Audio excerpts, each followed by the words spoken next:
Muito bem, queridos. Nós estamos começando hoje a estudar uma das cartas mais marcantes, e por que não dizer, uma das mais importantes cartas ou livros bíblicos, o livro de Romanos. E a história vai mostrar que este livro influenciou em muitas coisas importantes no termo evangélico. Por exemplo, um dos maiores pensadores e teólogos que nós conhecemos, que foi Agostinho de Hipona, ele se converteu lendo Romanos 13, de 13 a 14. Isso acontece no segundo século, aliás, no segundo século, terceiro século. E uma criança passa por ele e diz, toma e lê.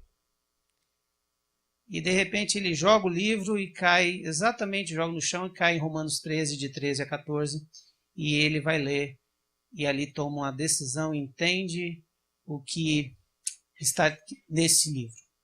Passa os tempos e chega em 1500, onde um monge franciscano desesperadamente angustiado com a sua vida, porque ele não sentia paz interior, ele achava que ele sempre estava em pecado, e confessava ao seu professor, ao seu mestre, e até que um dia esse mestre olha para ele e diz assim, olha, não venha mais aqui se não tiver um pecado decente para confessar, porque eu não aguento mais ouvir você fazendo essas confissões. Este era Martinho Lutero. E até um dia que o professor dele, ele tem que fazer alguns estudos em cima da carta de Romanos e ele chega à conclusão, a mais importante conclusão, de que não existe salvação pelas obras. A salvação é pela graça, pela fé em Cristo Jesus.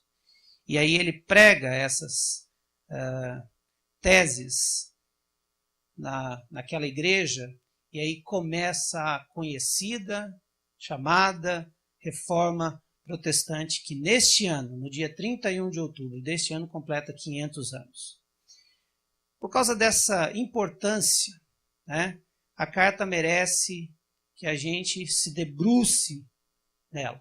Então não dá para estudar em 2 meses. Nós vamos passar o nosso restante do ano estudando a carta de Romanos. E eu queria que você já abrisse essa carta. Nós não vamos começar no primeiro capítulo, nós vamos ler o capítulo 15, do versículo 15 ao versículo 33. E eu queria que você mantivesse a sua Bíblia aberta, porque nós vamos passeando nesse texto.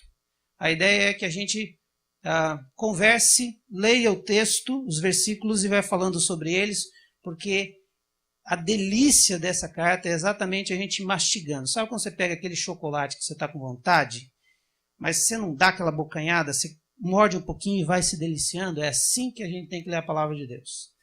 Por isso, abra sua Bíblia em Romanos 15, versículo 15 em diante. E antes da gente começar a ler, apenas algum preâmbulo. Essa igreja de Roma é fundada não por Pedro, como a tradição católica diz. Essa igreja é fundada provavelmente em judeus que estavam lá no Pentecostes, em Atos 2:10, e então recebem a mensagem poderosa do Evangelho, essa ação do Espírito Santo de Deus, e voltam impactados pela presença de Deus, e voltam para Roma.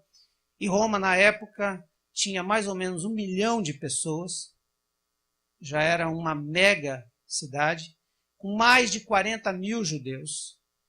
E a igreja de Roma, então, cresce rapidamente, porque esses prosélitos, esses visitantes que eram de Roma, voltam para Roma impactados e formam essa igreja. A data dessa carta é mais ou menos 58 depois de Cristo. Paulo tem uma conversão por volta do ano 33, e depois de alguns anos, quase 25 anos depois, ele escreve essa carta. Escreve essa carta, o texto lá em Romanos 16 vai dizer que ela escreve, Tércio escreve essa carta para ele, da casa de Gaio. E este era um amigo dele que morava em Corinto. Uns dizem que o fato de Paulo não escrever a carta pessoalmente, mas ditá-la a Tércio, é porque ele já estava com uma doença nos olhos que muitos acreditam que é o seu espinho na carne. Mas isso é conjectura, o espinho na carne, e também é conjectura, muitas vezes, a ideia de quem escreveu a carta por ele. A ideia é que está escrito lá que Tércio é que escreveu essa carta. Mas qual o motivo, então, dele escrever essa carta? Por isso que esse texto de Romanos 15, de 15 em diante, dá ideias do que levou Paulo a escrever a carta àquela igreja de Roma. Então, o versículo 15 mostra o primeiro motivo.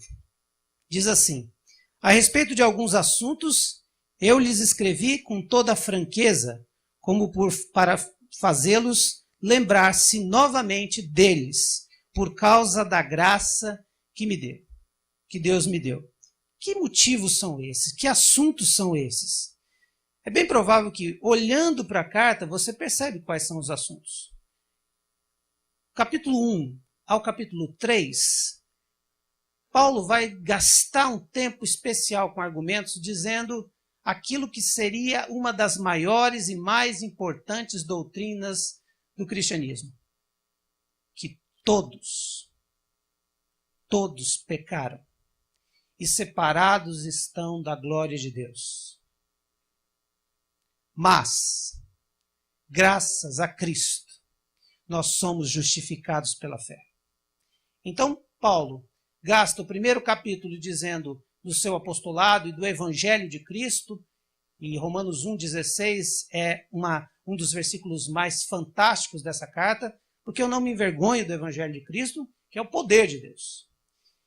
E depois ele vai descrever, então, a pecaminosidade da humanidade. Ele vai dizer que os gentios eram pecadores, os pagãos, e depois, capítulo 2, vai dizer que os judeus também são pecadores. Interessante que essa carta traz a distinção do mundo do Novo Testamento, que existia só dois povos na cabeça do judeu. Existia o judeu, e para ele, todos os outros povos eram conhecidos como gentios. Então, quando se fala em gentil, está falando em qualquer outro povo, até a gente. Brasileiro é gentil, né? Português é gentil, argentino mais gentil ainda, né? Todo mundo é gentil, judeu e gentil.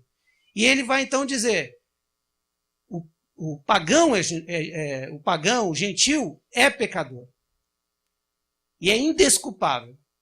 Mas depois ele gasta o capítulo 2 dizendo assim, e você, judeu, que está achando que é melhor, você também é indesculpável. Mas graças a Deus, capítulo 3 ele vai dizer que tem uma saída. E o capítulo 4 e o capítulo 5 de Romanos, ele vai descrever a justificação pela fé. E vai dizer que não tem nenhum mérito nosso, não tem nenhum esforço nosso, nenhuma condição nossa de mudar a nossa relação com Deus, se não for uma intervenção de Cristo na justificação pela fé. Depois do capítulo 6, 7 e 8, ele vai trabalhar na segunda e tão importante doutrina também do cristianismo, que é a santificação. A maneira como o Espírito Santo de Deus nos traz vida e nos faz ser santos como Deus quer que a gente seja. E o capítulo 8 é um capítulo fantástico que descreve a ação do Espírito Santo na vida do cristão. Então, até o capítulo 8, ele utiliza então para descrever as mais importantes doutrinas do cristianismo. Somos justificados pela fé e somos santificados pelo Espírito de Deus. Portanto, não existe justificados sem ser santificados. E não existe santificados sem ser justificados. A prova de que fomos justificados é que fomos santificados. Então, eu convido você, a caminhada é longa, mas a base do cristianismo hoje só vai ser um cristianismo verdadeiro se nós entendermos que Romanos é uma carta para mim, para mudar a minha história e as minhas ideias. Eu até hoje, enquanto crente, falando que não sei se eu mereço o céu. A resposta é simples. Romano diz que você não merece o céu. Mas eu estou me esforçando para ir para lá. Segunda frase complicada. Não tem como você se esforçar para ir para o céu pelas suas forças. Romanos vai descartar tudo isso. Mas Romanos vai dizer que todo o esforço foi feito na cruz. Por isso é fascinante. Quais assuntos ele estava descrevendo aqui? Esses assuntos. Capítulo 9 ao capítulo 11 são capítulos que Paulo complica a vida de qualquer pregador e qualquer teólogo. Porque ele vai falar que judeus têm um lugarzinho sim na promessa. E a gente fica pensando, mas como é que fica esse negócio? Depois ele vai dizer, não, judeu, que eu estou dizendo, é só aqueles que foram lavados e remidos no sangue do Cordeiro. Aí complica mais ainda. Então, até o 11, 9 a 11, é exatamente que há uma igreja, um povo de Deus, que Deus separou, que Deus elegeu, que Deus já sabia quem era e que estava preparado desde a fundação do mundo. Esse povo, o povo de Deus. De 12, então, a carta passa de ser teológica para ser uma carta prática, onde ele vai dizer que o justificado, gente justificada, tem consequências da sua justificação, que é exatamente a sua santificação, que como Pedro, a gente aprendeu na carta de Pedro, mostra na prática quem é e quem não é. Então ele vai dizer ali uma série de ações que o salvo em Cristo Jesus dá evidências da sua salvação através das suas ações. E aí termina a carta com as suas saudações finais. E o capítulo 16, então, ele sauda um monte de gente. E curiosidade, se Pedro fosse o fundador da igreja de Roma, por elegância, Paulo diria, ao meu amado Pedro. Não há menção de Pedro nessa carta. A prova simples é porque ele não era o bispo, ou não era o pastor, ou não foi o fundador dessa igreja até então, quando Paulo escreve a eles. E ele usa uma expressão, lhes escrevi com toda franqueza. Na sua Bíblia, talvez ousadamente. Por que Paulo estava dizendo isso? Porque ele nunca tinha ido a Roma. E ele não era o fundador dessa igreja. Então, seria como se eu ligasse, algum pastor ligasse para vocês, se vocês estavam sem pastor, e de repente um pastor ligasse e dissesse assim, ó, eu tenho algumas coisas para dizer para vocês, e eu vou dizer aqui muito sinceramente, ó, se você acha que você está salvo por causa das obras, você está perdido. Eu estou escrevendo isso ousadamente, eu estou falando isso ousadamente, eu nem sou pastor de vocês, e eu nem tenho, não fui eu que fundei essa igreja, mas eu estou escrevendo, né, de maneira ousada, eu sei. É isso que Paulo está dizendo, eu escrevi isso de maneira ousada porque eu tinha que dizer isso para vocês, porque eu preciso que vocês lembrem disso. Segundo motivo aqui, é que ele precisava reforçar para aquela igreja o seu apostolado. Qual era a sua missão? O que Jesus tinha mandado ele fazer? Por isso o versículo 16 e 17 dizem assim, de ser um ministro de Cristo Jesus para os gentios, com o dever sacerdotal de proclamar o evangelho de Deus, para que os gentios se tornem uma oferta aceitável a Deus, santificados pelo Espírito Santo. Portanto, eu me glorio em Cristo Jesus e em meu serviço a Deus. O que Paulo está dizendo é o seguinte, queridos, eu estou escrevendo para vocês ousadamente, mesmo não sendo fundador da igreja, nem sendo pastor dessa igreja, nem o bispo dessa igreja, mas eu estou escrevendo ousadamente porque o Senhor Jesus me deu um ministério aos gentios. E Roma é considerada gentil. Então vocês estão sob a minha jurisdição de trabalho. E eu vim aqui para dizer a vocês que, como ministro de Cristo Jesus para os gentios, eu tenho um dever sacerdotal para com vocês. Mesmo que eu não seja o fundador, mesmo que eu não seja o pastor, eu tenho um compromisso sacerdotal. E aqui a expressão ministro é a ideia de alguém que trabalha no serviço do templo. Então eu tenho um dever de ser esse levita, de ser esse sacerdote com relação a vocês, porque vocês são gentios e eu sou um mediador entre Cristo, que sacrificialmente morreu por vocês, e Deus, que reconcilia vocês que são pecadores a Deus através de Cristo. Eu me sinto, então, responsável, como um dever sacerdotal, de proclamar esse evangelho de Deus. E domingo que vem nós vamos falar sobre o que significa as implicações de ser esse proclamador do evangelho de Deus. Alguém que vai ser chamado para apresentar os homens redimidos diante de Deus. Paulo tinha essa incumbência, um sentimento trazido por Deus, de que ele tinha uma responsabilidade de apresentar pessoas a Deus, de colocar pessoas diante de Deus e dizer, está aqui, Senhor, como oferta suave. Mais ou menos lembrando de Romanos 12, 1, quando ele diz, em sacrifício vivo, santo e agradável a Deus, que é o culto racional dessa igreja. E aí ele usa uma expressão, e esses santificados pelo Espírito Santo. A época que Jesus, aliás, a época que Paulo está escrevendo essa carta, ainda havia uma polêmica muito grande.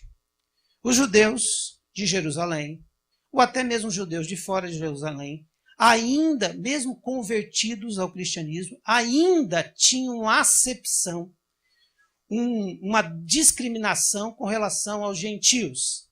Eles acreditavam que os gentios eram impuros porque eles não praticavam ainda a circuncisão. Eles não praticavam a circuncisão. Eles não cumpriam os rituais de purificação. Eles não faziam aquilo que os judeus faziam. Então esses homens eram chamados de cristãos judaizantes. Cristãos que ainda pegavam a lei e as normas ainda do Velho Testamento e colocavam em prática e exigiam que as pessoas tinham que cumprir aquilo. Então era mais ou menos Cristo mais a lei. E eles estavam oprimindo esses irmãos, dizendo, não, vocês são cristãos de segunda categoria, vocês não são purificados. E Paulo está dizendo assim, santificados pelo Espírito Santo, para dizer para eles que eles eram puros, não por causa do ritual que eles cumpriam, mas eles eram puros porque eles foram purificados pelo Santo Espírito. Paulo está reiterando e fortalecendo aquilo que aconteceu lá em Atos 15, quando Pedro tem a experiência lá na casa de Cornélio, ele vai até aquele local e Deus dá uma visão para ele. Um monte de coisa que para ele era impura. Ele chega lá e a voz diz, mata e come. Ele fala, não posso fazer isso. Tinha um leitãozinho, né? Não posso fazer isso. Você não pode dizer que é impuro aquilo que Deus tornou puro. E aí ele vai e há uma conversão maravilhosa no meio dos gentios. E da mesma forma que o Espírito Santo desceu sobre Pentecostes em Atos 2, acontece a mesma coisa lá em Atos 9. Atos 9 não, Atos 10, né? Acontece a mesma coisa com esses gentios. Acontece o mesmo ato, tanto que é conhecido como o Pentecostes gentílico.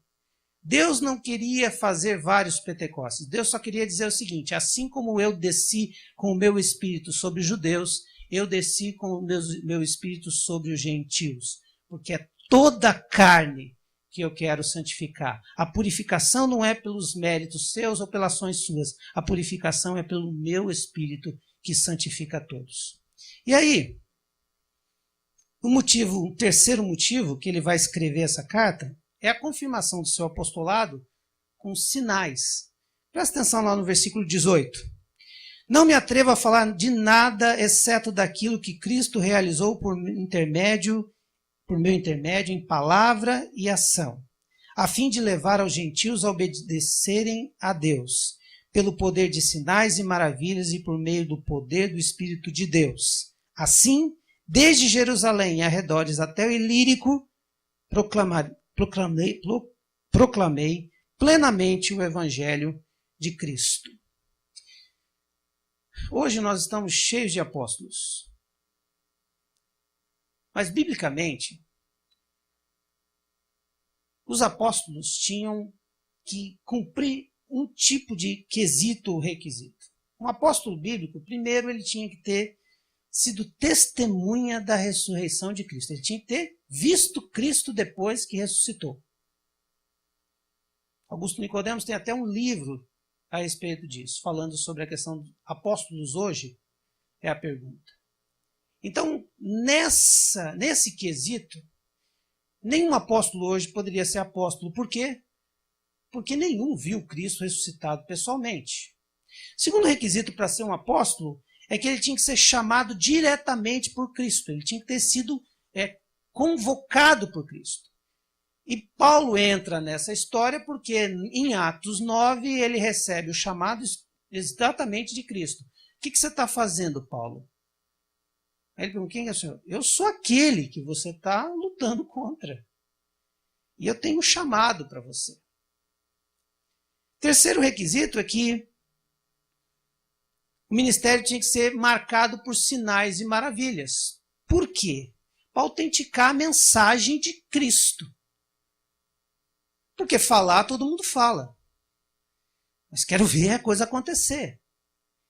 E tem uma coisa muito interessante aqui. Por que o apóstolo tinha que ter sinais e maravilhas? Porque quando você pensa em gentil, nós pensamos em gregos e tal, onde o gentil tinha muito voltado à cultura grega, que era do conhecimento e da sabedoria. Mas o judeu estava muito voltado ao poder, manifestações. Tanto que Paulo vai dizer, olha, os judeus pedem sinais e milagres. Os gentios pedem, os gregos pedem sabedoria. Mas nós pregamos a Cristo crucificado, que escandaliza os dois. Mas a evidência, então Jesus precisava se manifestar através dos apóstolos para evidenciar. Havia uma fidelidade da palavra, um fundamento dos apóstolos, onde estava sendo pregado o evangelho que Cristo estava falando, mas evidenciado também com milagres e maravilhas. E Paulo estava mostrando isso através do seu ministério. E por último, então, pregar esse evangelho e escrever ele também em algum lugar para que ele ficasse para sempre. Então, o poder, ele está dizendo aqui, olha, eu estou escrevendo isso para que vocês saibam, vocês não me conhecem, mas eu sou um apóstolo sim. E eu estou credenciado a ser apóstolo porque o meu ministério não é só de palavras, o meu ministério é de ação. O meu ministério aos gentios é para que eles obedeçam a Deus e o fiz também no poder do Espírito e com sinais e maravilhas. E aí ele vai para o motivo 4, que é dizer àqueles irmãos de Roma que ele tinha uma ética, ele tinha um foco, ele tinha um alvo. Não só aos gentios, mas aos perdidos.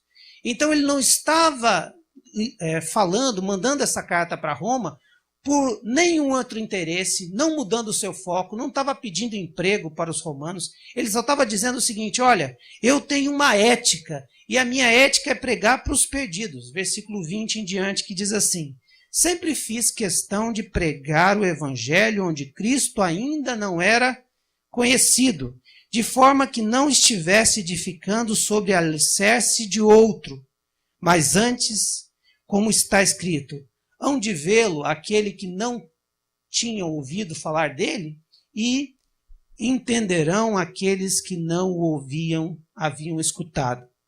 É por isso que muitas vezes fui impedido de chegar até vocês, mas agora, não havendo nestas regiões nenhum lugar em que precise trabalhar, e visto que há muitos anos ainda anseio vê-los, planejo fazê-lo quando for à Espanha. Primeiro ele então vai dizer, sempre fiz questão de pregar o evangelho onde Cristo ainda não era conhecido. O que acho fascinante na vida de Paulo é que ele era muito claro com seus propósitos. Ninguém podia condenar Paulo de... qual que é a sua, Paulo? Ele era muito claro. E por que ele era claro? Porque ele recebeu isso claramente de Jesus. Paulo não olhava para Pedro e dizia assim, Pedro, mas uau, seu ministério, hein, Pedro? Ficar aqui em Jerusalém. Ou Tiago, né, que estava na época, puxa, que bom ficar por aqui. Eu queria tanto ser pastor. Não. Paulo entendia que Cristo tinha chamado ele para os gentios. Por quê? Porque em Atos 9:15, olha só o que Cristo vai dizer para ele. Vai, porque aliás, falando isso para Jesus falando isso para Ananias, né? Vai, porque este é para mim um vaso escolhido para levar o meu nome diante dos gentios e dos reis e dos filhos de Israel. Levar o meu nome diante dos gentios. Então, a força do ministério de Paulo não estava em outro lugar a não ser em pregar o evangelho aos gentios. E depois, versículo 47 de capítulo 13 de Atos, ele vai dizer: eu te pus para a luz dos gentios, para que sejas de salvação até os confins da terra. Paulo está dizendo aos romanos: queridos, eu tenho um chamado, meu chamado é pregar o evangelho aos gentios. E sabe o que está acontecendo? Eu já terminei o meu serviço aqui. É lógico que Paulo não pregou em todas as ruas, as avenidas e todas as cidades. Mas Paulo tinha um tipo de ministério onde ele pregava nas principais cidades. E entendia que o Espírito Santo de Deus usaria homens e mulheres para levar esse evangelho às outras. Então ele sempre pregava e organizava uma igreja nas cidades polo, nas cidades maiores. E assim ele ia pregando o evangelho de Cristo. E se você der uma olhada, o livro de Atos vai descrever 3 grandes viagens missionárias de Paulo. Província da Galácia, província da Macedônia e de Acaia.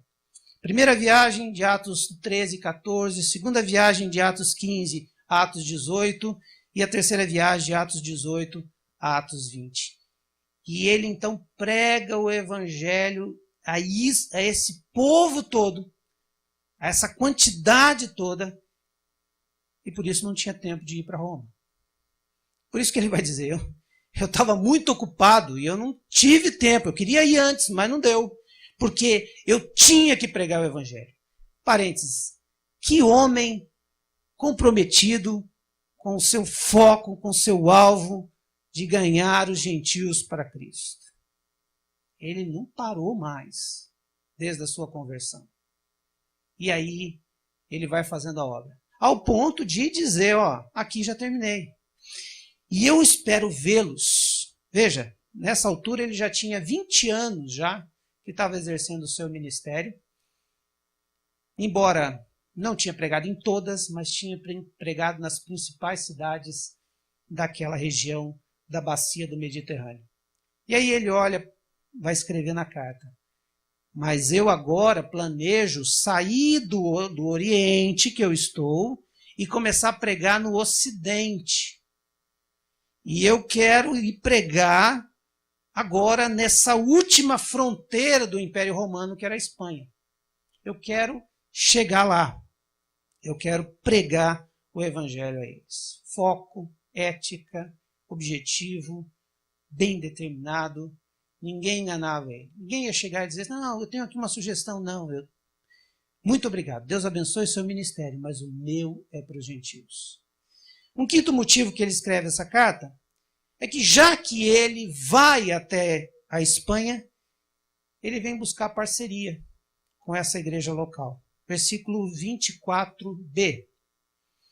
Espero visitá-los de passagem e dar-lhes a oportunidade de me ajudar em minha viagem para lá, depois de ter desfrutado um pouco da companhia de vocês. É quase unânime os comentaristas que creem plenamente que Paulo estava aqui pedindo 3 tipos de apoio à igreja de Roma. O primeiro apoio está aqui. Um apoio que me dê oportunidade, me faça chegar lá, me lance para a Espanha. E a maioria desses comentaristas acreditam que ele estava pedindo um apoio também financeiro. Mesmo que ele fosse um fazedor de tendas, mas ele estava entendendo que aquela igreja poderia desfrutar da bênção de enviá-lo e ele ser abençoado por essa igreja que o envia. É por isso que as igrejas enviam missionários. Não existe junta que envia missionário. Quem envia missionário é a igreja. A junta organiza. As organizações, elas fazem o meio de campo. Mas é a igreja de Cristo que envia. E ele está dizendo, olha, eu preciso dessa parceria com a igreja local. Por isso, lembre-se dos nossos missionários, lembre-se dos nossos seminaristas, do seminarista, lembre-se dos projetos missionários. É expansão. E a igreja está fazendo isso. Ore pelo Humberto e a sua família, que é missionário nosso. Ore por outros missionários que mesmo que nós não estamos financeiramente servindo, mas faça isso que ele vai pedir oração. Ore pelos missionários, como igreja, faça isso. Mas também esse apoio emocional. Paulo está pedindo assim umas férias, um tempo de refrigério. Depois de ter desfrutado um pouco a companhia de vocês, ele quer então ir para lá. Mas eu quero primeiro passar um tempo com vocês. Eu quero dar uma relaxada, eu quero ouvir de vocês. E o capítulo 1, semana que vem, nós vamos ver que ele vai dizer, eu estou muito interessado em ir para compartilhar coisa com vocês. Eu quero dar, mas eu quero receber. E é tão gostoso quando você escreve uma carta para o seu missionário, você manda um WhatsApp para o seu seminarista, ou que você diz assim, quando você vier aqui, vou levar você para comer lá em casa. Vai passar um tempo comigo. Vai fazer alguma coisa juntos. Esse tipo de ação, Paulo está querendo dizer para uma igreja que ele não conhecia e que não conhecia ele. Mas que a ação do Espírito já estava dizendo, olha, vamos trabalhar juntos, porque é assim que a obra cresce. E o último motivo, aliás, o penúltimo motivo, está nos versículos 25 em diante. Mas agora, porém, estou de partida para Jerusalém, a serviço dos santos, pois a Macedônia e a Acaia tiveram a alegria de contribuir para os pobres dentre os santos de Jerusalém. Eles tiveram prazer nisso, e de fato são devedores a eles, pois se os gentios participaram das bênçãos espirituais dos judeus, também devem servir aos judeus com seus bens materiais. Assim, depois de completar essa tarefa e de ter a certeza de que eles receberam esse fruto, irei à Espanha e visitarei vocês de passagem. Sei que quando for visitá-los, irei na plenitude da bênção de Cristo. Paulo então está dizendo a esses homens e mulheres dessa igreja que ele vai, mas antes ele tem um compromisso com a igreja de Jerusalém. E a igreja de Jerusalém passava por um momento difícil, porque houve uma fome muito grande no mundo, em Atos 18 vai descrever isso, de tal forma que até o Império Romano sofreu isso. E aí, o imperador da época era Cláudio, vendo que a situação estava difícil, ele manda esses judeus que estavam em Roma embora. Então eles voltam para casa sem nada. E a maioria deles muitos estavam convertidos. Então voltaram para a sua terra sem lugar para ficar, sem comida, sem possibilidade de emprego. E quem estava colhendo isso, a maioria desses judeus convertidos, era a igreja de Jerusalém, que também estava passando por dificuldade. E Paulo então faz uma coleta. Macedônia, Acaia, os gentios agora estavam entendendo que o corpo de Cristo precisa de contribuir com ele. O corpo precisa resolver os problemas e as necessidades do corpo. Paulo estava então fazendo uma unidade entre as igrejas e dizendo, olha, gentios, vocês foram agraciados pelo evangelho que veio lá de Jerusalém. Foi a igreja de Jerusalém que enviou os missionários para cá, que enviou os apóstolos para cá. Tanto que Tiago, que agora está como o bispo dessa igreja em Jerusalém, era o irmão de Jesus, não era o Tiago apóstolo, porque o Tiago apóstolo foi decapitado no capítulo 12. Então, não havia mais apóstolos lá em Jerusalém, porque todos os apóstolos foram mandados para evangelizar. E agora essa igreja está passando necessidade, e Paulo, então, faz exatamente o que deveria se fazer. Então, agora, gentios, é a oportunidade de a gente mostrar o nosso amor para com essa igreja que enviou os missionários para vocês. Devolvam, então, em forma daquilo que eles estão precisando. E aí, essa troca, essa ação, Paulo está dizendo à igreja de Roma, exatamente até para dizer, indiretamente, assim como Acaia e Macedônia estão contribuindo com Jerusalém, contribua para eu chegar na Espanha. Faça valer esse esforço missionário que eu estou querendo fazer com a Espanha. E por último, o último motivo é pedir oração. Exatamente. Porque a ida a Jerusalém não era uma ida tranquila. Quando Paulo se converte, ele era o perseguidor dos cristãos. Então o cartaz dele no meio dos cristãos era de um perseguidor. Então ele tinha receio de que se ele chegasse à igreja de Jerusalém, como é que essa igreja me receberia? E tinha um outro problema. Assim como ele era um judeu que levava tudo a sério, um fariseu, como é que os outros que não estão dentro da igreja convertidos, não são judeus convertidos, são judeus, como é que eles também me verão? Se você ler o livro de Atos, Atos 20, ele dá aquela despedida para o pessoal de Efésios, e aí ele diz, olha, eu não sei, eu só sei o seguinte, que o Espírito está me revelando que é só pancada daqui para frente, eu vou apanhar muito. Mas importa que o evangelho seja pregado, então eu estou indo.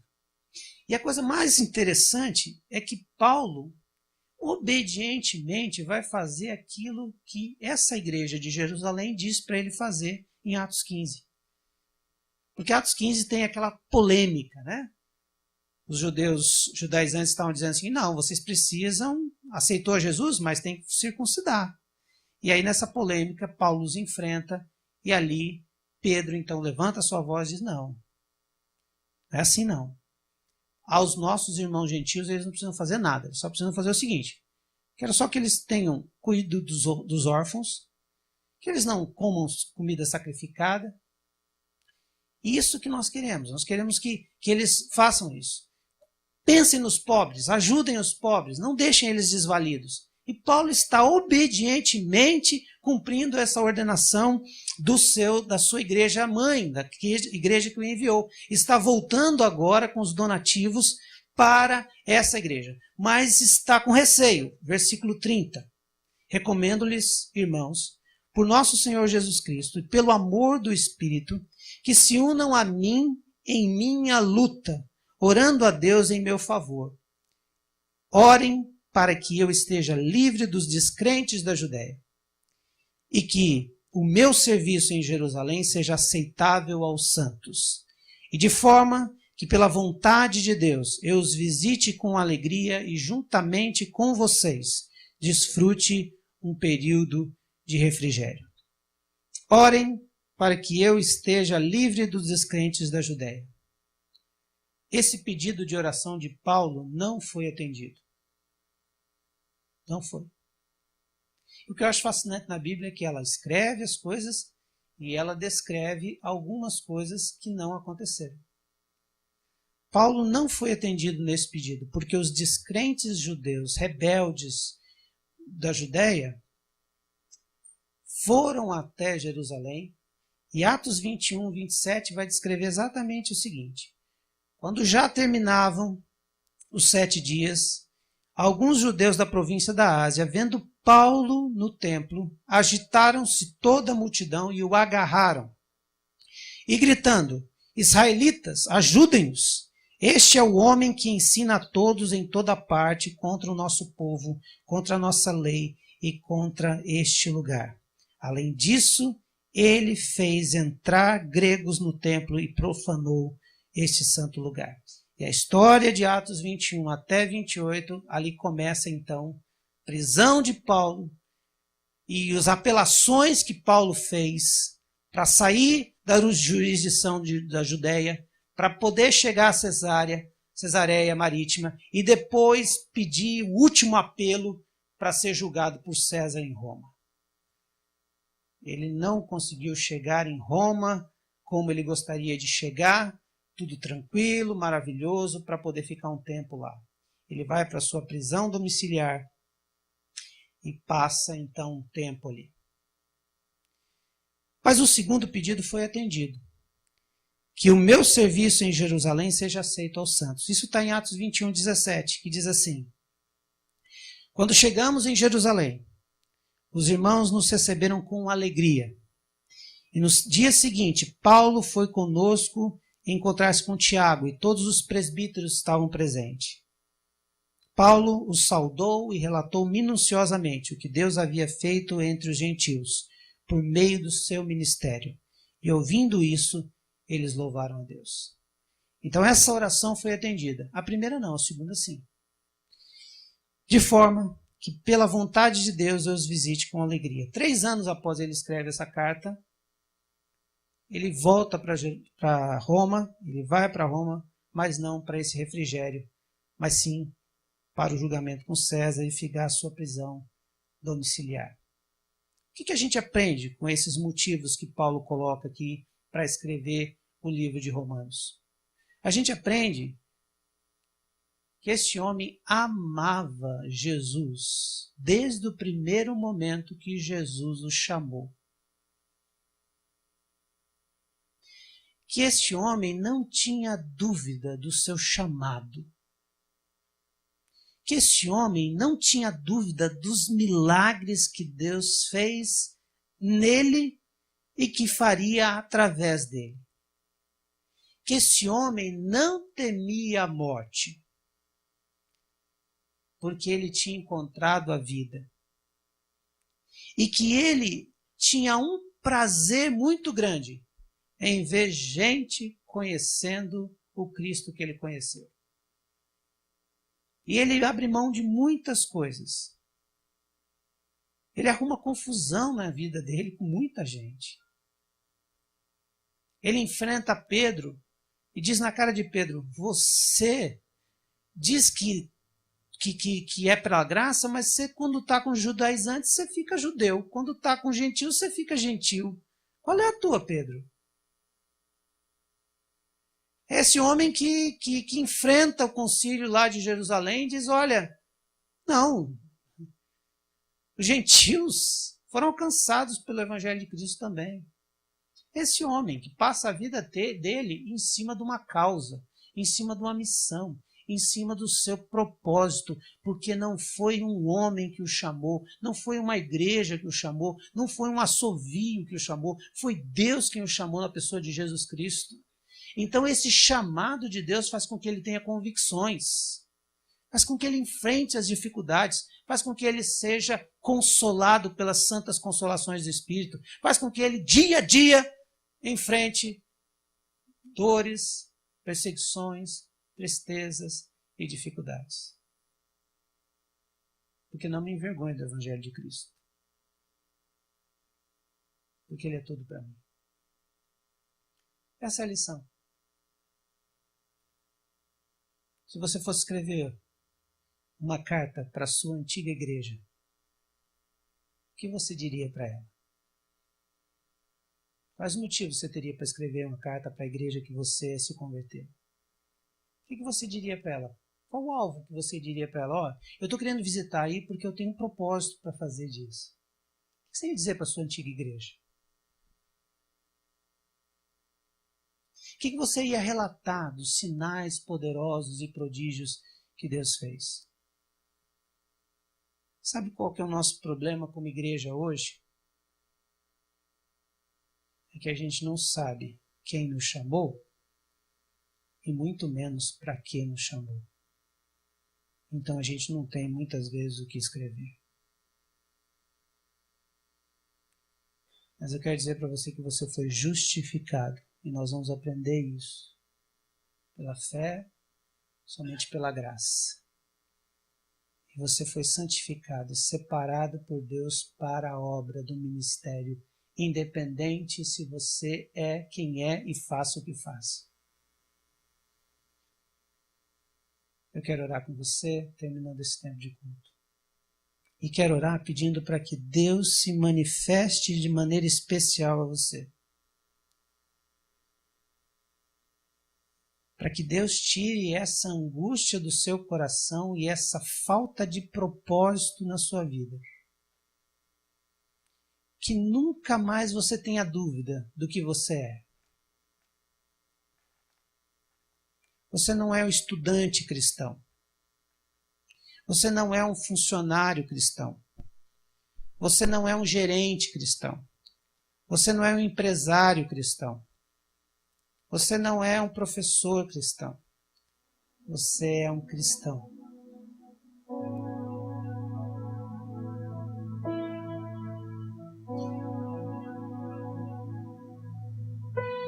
E não existe nada mais importante nessa vida do que o chamado de Cristo para você. Porque Ele enche de significado a sua profissão. Porque Ele enche de significado as aulas que você frequenta. Porque Ele enche de significado até as férias que você tira. Ele enche de significado a sua história. É por isso que Paulo tem exatamente essa postura. Escreveu uma carta a essa igreja que ele não conhecia, para dizer para eles, ousadamente, a respeito da sua justificação e santificação, e dos propósitos de Cristo para cada um de nós. Que o Senhor use essa carta, nesse ano de 2017, para que a gente tenha convicções e possa pedir ao Espírito Santo que remodele, que reescreva a nossa história com Jesus. Senhor Jesus, eu te louvo porque Romanos nos incomoda. Romanos nos tira da zona de conforto de um cristianismo tão raso. Romanos nos leva a um chamamento. Romanos nos leva ao entendimento de que não há méritos em nós, mas que a graça nos alcançou, e isso nos faz devedores. E que a coisa mais importante é que nós recebemos a boa nova do Evangelho, e que não importa onde estivermos, a função é levarmos o Evangelho de Cristo a todos aqueles que ainda não ouviram de Cristo.